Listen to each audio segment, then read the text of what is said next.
قبل البعثة النبوية ب20 سنة. انصر أخاك ظالما أو مظلوما. القانون لو ما حماش الضعيف من القوي يبقى مجرد كلام ملوش أي قيمة. في سنة 590 ميلاديا مكة كانت مركز تجاري عالمي بتصب فيه بضائع الشرق والغرب، بيبيع فيه التجار تجارتهم وبضاعتهم، بس ما كانش فيه ضوابط أو قوانين، والقانون الوحيد كان القبيلة. لو قبيلتك قوية فأنت محمي، ولو غريب أو قبيلتك ضعيفة حقك هيضيع في ثانية.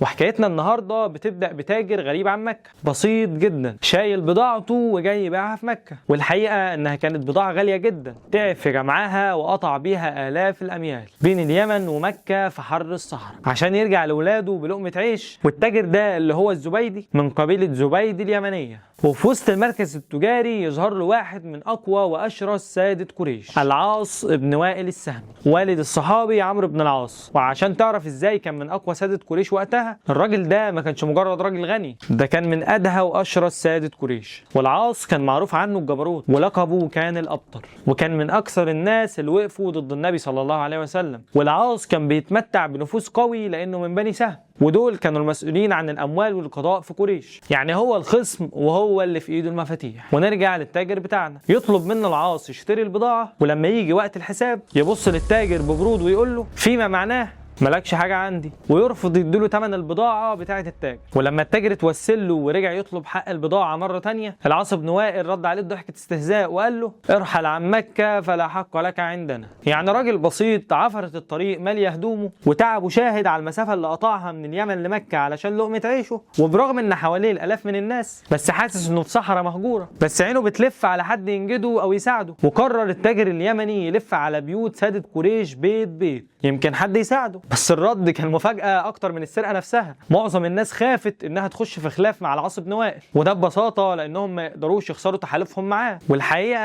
قبل البعثة النبوية ب20 سنة، انصر أخاك ظالما أو مظلوما. القانون لو ما حماش الضعيف من القوي يبقى مجرد كلام ملوش أي قيمة. في سنة 590 ميلاديا مكة كانت مركز تجاري عالمي بتصب فيه بضائع الشرق والغرب، بيبيع فيه التجار تجارتهم وبضاعتهم، بس ما كانش فيه ضوابط أو قوانين، والقانون الوحيد كان القبيلة. لو قبيلتك قوية فأنت محمي، ولو غريب أو قبيلتك ضعيفة حقك هيضيع في ثانية. كان مكة كلها تكون سمعاه. وبدأ يقول أبيات شعر مؤثرة جدا: يا آل فهر لمظلوم بضاعته، ببطن مكة ناء الدار والنفر، ومحرم أشعث لم يقض عمرته، يا للرجال وبين الحجر والحجر، إن الحرام لمن تمت كرامته، ولا حرام لثوب الفاجر الغدري. ومعنى القصيدة بتاعته إنه بينادي على قبيلة من قريش فهر بن مالك، وبيستفز نخوتهم وأصلهم، وبيعرفهم فيها إنه غريب وبعيد عن أهله، وإنه في أقدس مكان عند العرب، الكعبة والمقام. فبيشهد ربنا والناس إن حقه ضاع، وبينهي كلامه بإهانة قوية لشخص العاص بن وائل في مكة. وكان أول واحد يتأثر بالكلام ده هو الزبير بن عبد المطلب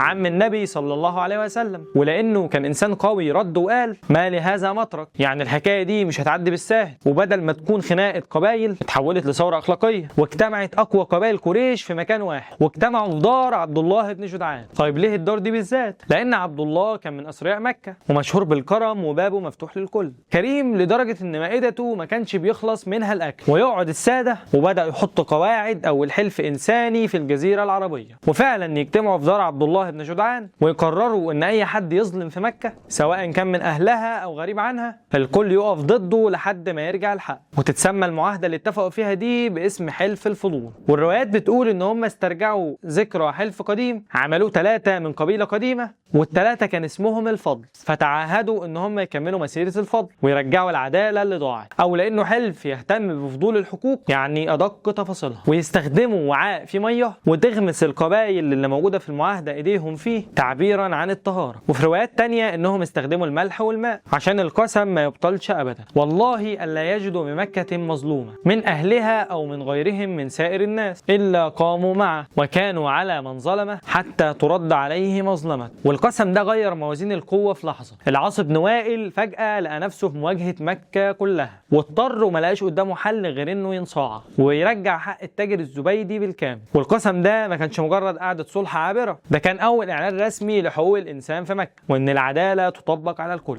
وفي وسط الاجتماع المهيب ده في دار ابن جدعان يكون موجود شاب في مقتبل العمر، وعمره ساعتها 20 سنة، وقاره وهبته بيلفتوا نظر أي حد، وعينه بتراقب كل تفاصيل القسم باهتمام شديد وشعور عميق بالمسؤولية. الشاب ده كان رسول الله محمد بن عبد الله صلى الله عليه وسلم. تخيل إن سيد الخلق وأشرفهم كان واحد من اللي شهدوا معاهدة حلف الفضول. علشان تمر السنين وبعد البعثة وبعد ما بقى قائد للأمة ونبيها، قال جملة خلدت حلف الفضول في كتب السيرة للأبد، جملة تعرف منها قيمة العدل في نظر الإسلام. وقال صلى الله عليه وسلم: لقد شهدت في دار عبد الله بن جدعان حلفا ما أحب أن لي به حمر النعم، يعني أغلى كنوز العرب، ولو دعيت به في الإسلام لأجبت. والحقيقة إن النبي صلى الله عليه وسلم هنا ما كانش بس بيمدح الحلف، كان بيدينا درس عظيم، إن الحق ملوش دين أو جنسية، وإن نصرة المظلوم فعل مقدس، وإن الإسلام جه عشان يتمم مكارم الأخلاق دي. وحلف الفضول بيعرفنا إن القانون لو ما حماش الضعيف من القوي بيبقى مجرد كلام على ورق ملوش أي قيمة. والسؤال هنا، تفتكروا لو حلف الفضول ما كانش اتعمل كمعاهدة كان إيه اللي هيحصل؟ شاركوني رأيكم في الكومنتات، واستنوني في صفحة جديدة من كتاب التاريخ.